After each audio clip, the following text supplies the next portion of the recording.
यह शास्त्र विधि मुसृज वर्तते काम करता न सा सिद्धिम वापनोति न सुखम न पराम गतिम।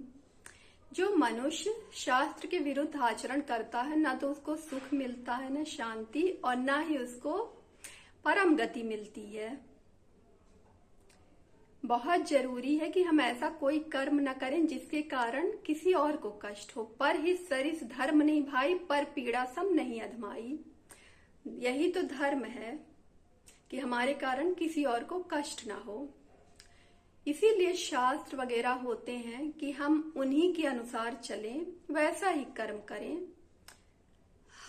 देखिए इंसान के अंदर कुछ न कुछ इच्छाएं होती हैं। ये जरूरी नहीं है कि हमारी हर इच्छा पूरी हो और केवल इच्छाओं की पूर्ति के लिए ही इंसान गलत कर्म करने लगता है। किसी को धन का नशा है, कोई यश चाहता है, कोई संबंधों को लेकर परेशान रहता है।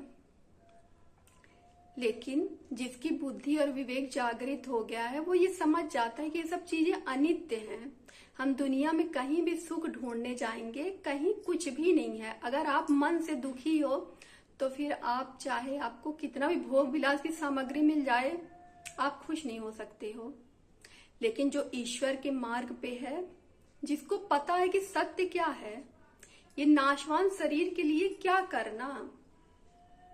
कितना इंसान पैसे जोड़ता है, इतनी सारी चीजें इकट्ठा करता है, उसको ये भी नहीं पता कि कब उसकी मौत हो जाएगी और सब कुछ छोड़ के जाना पड़ता है यहाँ से। और उसके धन का जो उसने मेहनत से पैसे कमाए वो कौन इस्तेमाल करेगा, ये भी उसको पता नहीं है। उसका सही इस्तेमाल होगा या गलत।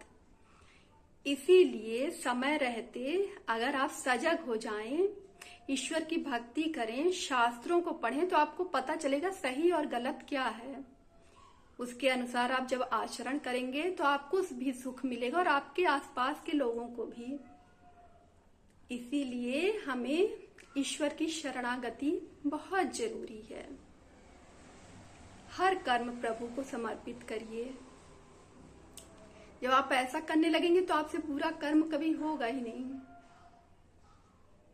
जय श्री राम।